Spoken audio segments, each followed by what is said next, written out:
بسم الله الرحمن الرحيم يا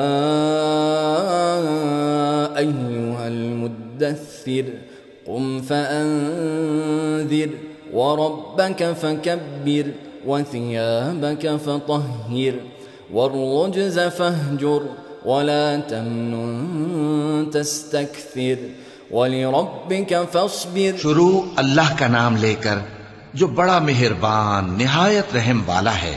اے چادر میں لپٹنے والے، اٹھو، اب خبردار کرنے لگو اور اپنے پروردگار کی بڑائی بیان کرو اور اپنے کپڑے پاک رکھو اور شرک کی گندگی سے تو الگ ہی رہو، اور اس نیت سے احسان نہ کرو کہ اس سے زیادہ کے خواہاں ہو، اور اپنے پروردگار کی خاطر صبر کرتے رہو۔ فَإِذَا نُقِرَ فِي النَّاقُورِ فَذَلِكَ يَوْمَئِذٍ يَوْمٌ عَسِيرٌ عَلَى الْكَافِرِينَ غَيْرُ يَسِيرٌ۔ پھر جب سور پھونکا جائے گا تو وہ دن مشکل کا دن ہوگا، یعنی کافروں پر آسان نہ ہوگا۔ ذرني ومن خلقت وحيدا وجعلت له مالا ممدودا وبنين شهودا ومهدت له تمهيدا ثم يطمع أن أزيد كلا إنه كان لآياتنا عنيدا۔ مجھے اس شخص سے سمجھ لینے دو جس کو میں نے اکیلا پیدا کیا اور میں نے اس کو بہت سا مال دیا اور ہر وقت حاضر رہنے والے بیٹے دیے اور اس کو ہر طرح کے سامان میں وسعت دی، پھر بھی لالچ رکھتا ہے کہ میں اسے اور زیادہ دوں۔ ایسا ہرگز نہیں ہوگا، یہ ہماری آیتوں کا بڑا مخالف رہا ہے۔ سأرهقه صعودا إنه فكر وقدر فقتل كيف قدر ثم قتل كيف قدر ثم نظر ثم عبس وبسر ثم أدبر واستكبر فقال إن هذا إلا سحر يؤثر۔ میں اسے ایک بڑی چڑھائی چڑھاؤں گا۔ اس نے غور و فکر کیا اور ایک بات ٹھہرا لی، یہ مارا جائے، اس نے کیسی تجویز کی، پھر یہ مارا جائے، اس نے یہ کیسی تجویز کی، پھر اس نے نگاہ کی، پھر تیوری چڑھائی اور منہ بگاڑا، پھر پیٹ پھیر کر چلا اور تکبر کیا، پھر کہنے لگا یہ تو جادو ہے جو پہلے لوگوں سے برابر ہوتا آیا ہے۔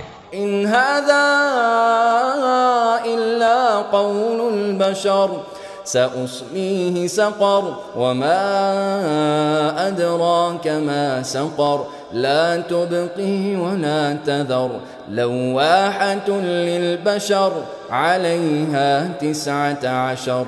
پھر بولا یہ اللہ کا کلام نہیں بلکہ بشر کا کلام ہے، میں ان قریب اس کو سقر میں داخل کروں گا، اور تم کیا سمجھے کہ سقر کیا ہے؟ وہ ایسی آگ ہے کہ نہ باقی رکھے گی اور نہ چھوڑے گی، اور بدن کو جھلس کر سیاہ کر دے گی، اس پر 19 داروغہ ہیں۔ وما جعلنا أصحاب النار إلا ملائكة وما جعلنا عدتهم إلا فتنة للذين كفروا ليستيقن الذين أوتوا الكتاب ويزداد الذين آمنوا إيمانا ولا يرتاب الذين أوتوا الكتاب والمؤمنون وليقول الذين في قلوبهم مرض والكافرون ماذا أراد الله بهذا مثلا كذلك يضل الله من يشاء ويهدي من يشاء وما يعلم جنود ربك إلا هو وما هي إلا ذكرى للبشر۔ اور ہم نے دوزخ کے داروغہ فرشتے ہی بنائے ہیں اور ان کا شمار کافروں کی آزمائش کے لیے مقرر کیا ہے، اس لیے کہ اہل کتاب یقین کریں اور مومنوں کا ایمان اور زیادہ ہو، اور اہل کتاب اور مومن شک نہ لائیں اور اس لیے کہ جن لوگوں کے دلوں میں نفاق کا روگ ہے اور جو کافر ہیں کہیں کہ اس مثال کے بیان کرنے سے اللہ کا مقصود کیا ہے۔ اسی طرح اللہ جس کو چاہتا ہے گمراہ رہنے دیتا ہے اور جس کو چاہتا ہے ہدایت دیتا ہے، اور تمہارے پروردگار کے لشکروں کو اس کے سوا کوئی نہیں جانتا، اور یہ قرآن تو بنی آدم کے لیے نصیحت ہے۔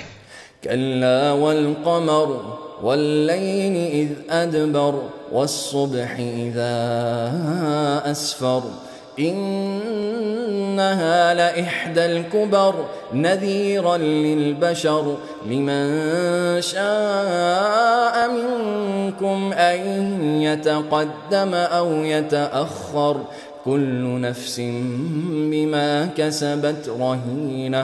ہاں ہاں قسم ہے چاند کی اور رات کی جب رخصت ہونے لگے اور صبح کی جب روشن ہو جائے کہ وہ آگ ایک بہت بڑی آفت ہے، انسان کے لیے ڈر کی چیز، یعنی اس شخص کے لیے جو تم میں سے آگے بڑھنا چاہے یا پیچھے رہنا چاہے۔ ہر شخص اپنے کرتوتوں کے باعث گرفتار ہوگا إلا أصحاب اليمين في جنات يتساءلون عن المجرمين ما سلككم في سقر قالوا لم نك من المصلين ولم نك نطعم المسكين وكنا نخوض مع الخائضين وكنا نكذب بيوم الدين حتى أتانا اليقين۔ مگر داہنی طرف والے نیک لوگ جنتوں میں ہوں گے اور پوچھتے ہوں گے یعنی آگ میں جلنے والے گناہگاروں سے کہ تم دوزخ میں کیوں پڑے؟ وہ جواب دیں گے کہ ہم نمازیوں میں شامل نہ ہوئے اور نہ ہم فقیروں کو کھانا کھلاتے تھے اور ہم بحث کرنے والوں کے ساتھ مل کر بحث کرتے تھے اور روز جزا کو جھٹلاتے تھے یہاں تک کہ ہمیں موت آ گئی۔ فما تنفعهم شفاعة الشافعين فما لهم عن التذكرة معرضين كأنهم حمر مستنفرة فرت من قسورة بل يريد كل امرئ منهم أن يؤتى صحفا منشرة كلا بل لا يخافون الآخرة۔ تو سفارش کرنے والوں کی سفارش ان کے حق میں کچھ فائدہ نہ دے گی۔ ان کو کیا ہوا ہے کہ نصیحت سے روگرداں ہو رہے ہیں، گویا گدھے ہیں کہ بدک جاتے ہیں جو شیر سے ڈر کر بھاگ جاتے ہیں۔ اصل یہ ہے کہ ان میں سے ہر شخص یہ چاہتا ہے کہ اس کے پاس کھلی ہوئی کتاب آئے، ایسا ہرگز نہیں ہوگا۔ حقیقت یہ ہے کہ ان کو آخرت کا خوف ہی نہیں۔ كلا إنه تذكرة فمن شاء ذكره وما يذكرون إلا أن يشاء الله هو أهل التقوى وأهل المغفرة۔ کچھ شک نہیں کہ یہ قرآن نصیحت ہے، تو جو چاہے اسے یاد رکھے، اور یاد بھی تبھی رکھیں گے جب اللہ چاہے۔ وہی اس لائق ہے کہ اس سے ڈرا جائے اور وہی معاف کرنے والا ہے۔